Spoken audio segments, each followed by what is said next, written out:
नमस्कार। आज बंगाल चुनाव के 8वें और अंतिम चरण में बम्पर वोटिंग हो रही है और 4 जिलों की 35 सीटों पर आज 29 अप्रैल को मतदाताओं का जमावड़ा भी काफी ज्यादा दिखाई दे रहा है, क्योंकि इन 35 सीटों पर ओवरऑल 42% मुस्लिम मतदाताओं को अपनी अपनी ओर खींचने के लिए टीएमसी और सीपीएम आईएसएफ के कांग्रेस गठबंधन ने एड़ी चोटी का जोर लगा रखा है। कांग्रेस के गठबंधन को अपनी लाज बचाने के लिए इसी 8वें चरण की 35 सीटों पर ममता दीदी से सीधे तौर पर जोर आजमाइश करनी है, जो टीएमसी के लिए काफी नुकसानदायी साबित हो सकता है। अब तक एम फैक्टर वाले इन 35 सीटों पर मतदाताओं की अच्छी खासी भीड़ देखी गई और इन 35 सीटों पर मौजूद 42% मुस्लिम मतदाता किसकी लाज बचाएंगे, इस पर सर्वे कंपनियों के साथ साथ राष्ट्रीय फौजी सट्टा बाजार के व्यापारी मंथन करने के लिए जनता जनार्दन के बीच सभी पोलिंग बूथों पर पहुंच गए हैं।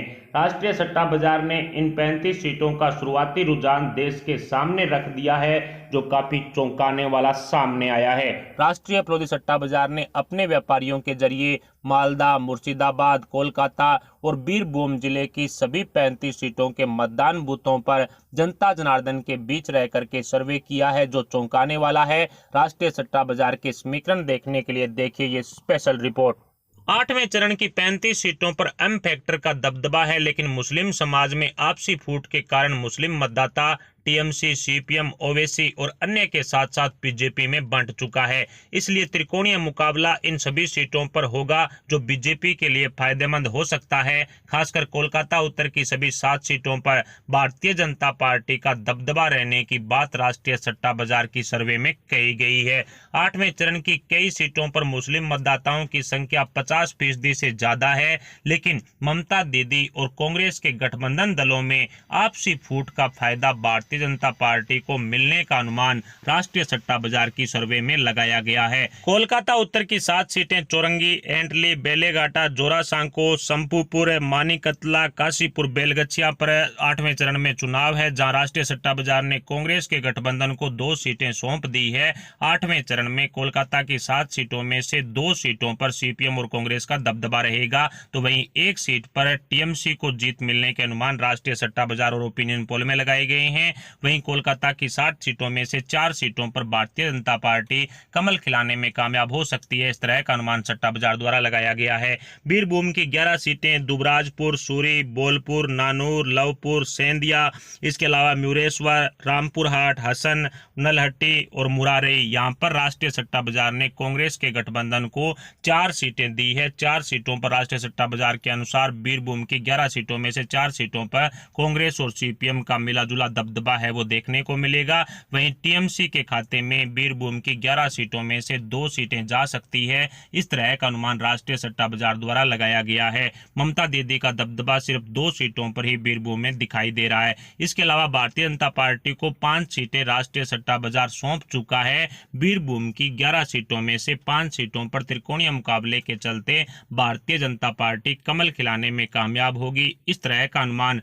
राष्ट्रीय सट्टा बाजार और ओपिनियन पोल्स में लगाए जा चुके हैं। इसके अलावा मालदा की 6 सीटें माणिकचक, मालदा, अंग्रेजी बाजार, मोथाबारी, सुजापुर और वैष्णव नगर में भी इसी 8वें चरण में 29 अप्रैल को मतदान होने जा रहा है और राष्ट्रीय फौजी सट्टा बाजार ने मालदा की इन 6 सीटों में से 3 सीटों पर कांग्रेस का जो दबदबा कायम रहने की बात कही है। सीपीएम, आईएसएफ और कांग्रेस का मिला जुला असर 3 सीटों पर दिखाई देगा और वहीं 1 सीट पर मालदा की जो टीएमसी का दबदबा रहने की बात कही गई है और इसके साथ ही 2 सीटों पर मालदा में भारतीय जनता पार्टी को कमल खिलाने में सफलता हासिल हो सकती है। इसके अलावा मुर्शिदाबाद की 11 सीटें खड़ग्राम, बरनम, कंडी, बर्थपुर, रेजीनगर, बेलडांगा, बैरामपुर, हरिहरपारा, नोडा, डोमकल और जलंगी, इन सीटों पर मुर्शिदाबाद में चुनाव होने जा रहा है और राष्ट्रीय सट्टा बाजार ने जो अपनी सर्वे दी है उसमें कांग्रेस के गठबंधन को मुर्शिदाबाद की 11 सीटों में से सिर्फ 6 सीटों पर सफलता मिलने का अनुमान लगाया गया है।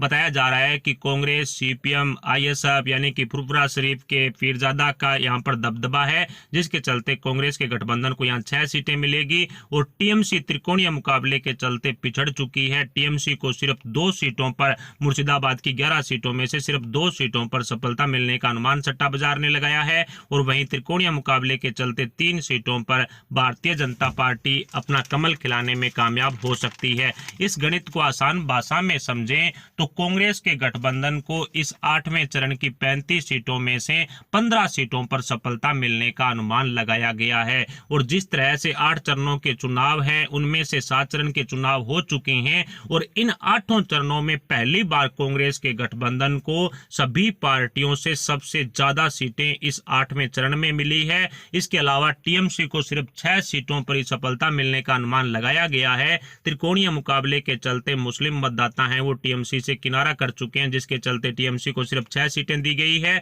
और वहीं भारतीय जनता पार्टी इस 8वें चरण की 35 सीटों पर जहां मुस्लिम मतदाताओं का अच्छा खासा प्रभाव है, निर्णायक भूमिका अदा करते हैं, वहां पर त्रिकोणीय मुकाबले के चलते 14 सीटों पर जीत दर्ज कर सकते हैं। कोलकाता की सीटों पर हिंदी भाषी और गैर बंगाली लोग ज्यादा हैं, जिसकी वजह से बीजेपी को ज्यादा सीटें मिल रही है। लेकिन टोटल एवरेज इस 8वें चरण की देखें तो 14 सीटों पर भारतीय जनता पार्टी का दबदबा कायम रहने की बात राष्ट्रीय प्रौद्योगिकी सट्टा बाजार की सर्वे में कही गई है। और जिस तरह से ओपिनियन पोल कई सर्वे कंपनियों ने दिए हैं उसमें भी कहीं ना कहीं कांग्रेस के गठबंधन को 12 से 15 सीटें दी गई है, टीएमसी को भी यही लगभग 5 से 7 सीटें दी गई है और बीजेपी को लगभग 13 से 17 सीटें दी गई है ओपिनियन पोल्स में सर्वे कंपनियों की। लेकिन राष्ट्रीय सट्टा बाजार के व्यापारियों द्वारा जो सर्वे किया गया है उसमें कांग्रेस के गठबंधन को 15, टीएमसी को 6 और भारतीय जनता पार्टी को त्रिकोणीय मुकाबले के चलते 14 सीटों पर बढ़त मिलने की बात कही गई है।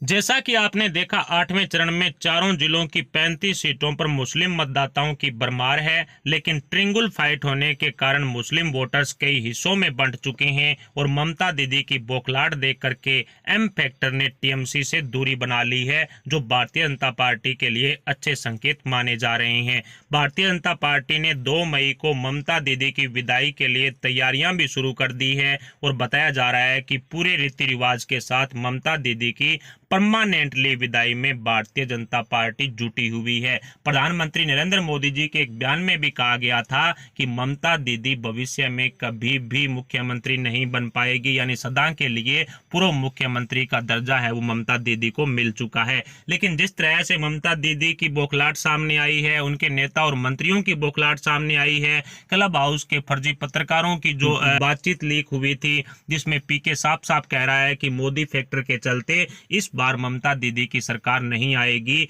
और जिस तरह से ओपिनियन पोल, एग्जिट पोल और सट्टा बाजार की सर्वे में बताया जा रहा है उसमें कहीं ना कहीं टीएमसी को बहुत बड़ा झटका लग चुका है और भारतीय जनता पार्टी 7 और 6 चरणों के जो चुनाव हुए थे उसी में इस बात को लेकर के संतुष्ट थी कि वो 148 का बहुमत आंकड़ा हासिल कर चुकी है। फिलहाल 8वें चरण के जो ओपिनियन पोल आपके सामने रखे गए, राष्ट्रीय सट्टा बाजार की सर्वे में जो आंकड़े रखे गए उस पर आपके क्या विचार हैं, कौन सी सीट पर कौन से उम्मीदवार को जीत मिलेगी, इस पर आप अपने विचार हमें कमेंट बॉक्स में जरूर बताएं। साथ ही वीडियो को लाइक करके हमारे चैनल को सब्सक्राइब जरूर कर लें। अभी के लिए इतना ही, मिलते हैं अगली वीडियो अगली अपडेट के साथ, तब तक के लिए जय हिंद जय भारत।